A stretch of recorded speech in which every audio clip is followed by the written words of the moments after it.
Welcome back, 9:23 here, so take a look. For most of us on Thanksgiving, the idea of a full table of food sounds really appetizing, a lot of fun.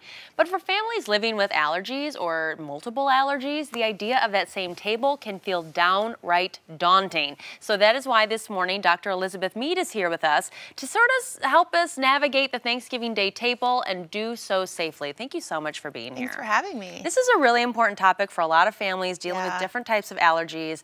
When it comes to Thanksgiving, what are some allergies that could really pose some problems this time of year? You know, the most common allergies that we see where people have really severe reactions tend to be peanuts, tree nuts, and shellfish.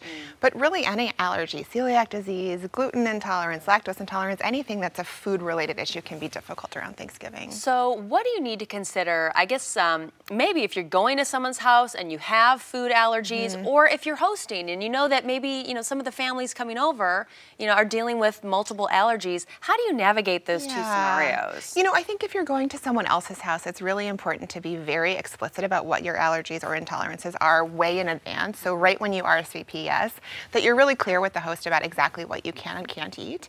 And it's really important to be honest about your allergies too. So if you just choose not to eat gluten because you feel better, don't tell people you have celiac disease, because that's a whole other level of cross-contamination issues and really worry that we have to deal with. I think it's also really important to offer to bring something that you know you can eat or your child can eat if you're being hosted at someone else's home. That's a really good point. So maybe think ahead and be proactive about that. You want to be helpful. You don't want it to be stressful for the host. But I always tell families it's much more stressful for someone if you have an allergic reaction at their home than to try to create foods that they know that their guests can eat. Exactly. And I'd say if you need an EpiPen, bring your EpiPen. Bring your EpiPen. And actually we recommend bringing two. So we typically prescribe two epinephrine auto-injectors, and it's not because you want to keep one at home and one at school, it's because you may need a second dose.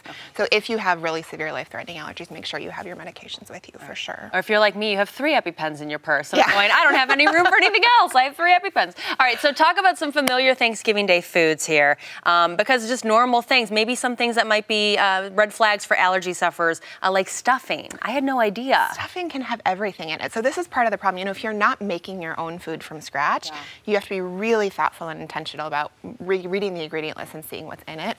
Stuffing can have gluten, it can have dairy, it can have nuts, it can have all sorts of things that people can be allergic to. So it's really kind of a mixed bag. Of this list here, I was really surprised to see the actual turkey on the list. What is the problem there? You know, if you buy a turkey that's pre-prepared, it can actually have butter or other dairy-containing products sort of injected into it or rubbed on the skin. And so you, again, have to make sure that there's a really explicit ingredient list there. All right. And so how can we as allergy sufferers, prepare before we sit down? I mean, you're just saying, make sure you're talking to people, make sure you're very open. I feel nervous sometimes to tell people. I feel kind of stupid, but you shouldn't feel that way. You know, you really shouldn't. People want you to have a good time. Thanksgiving is really all about being with people we love and having fun. And it's not fun for anyone if someone's having issues that they can't be honest about.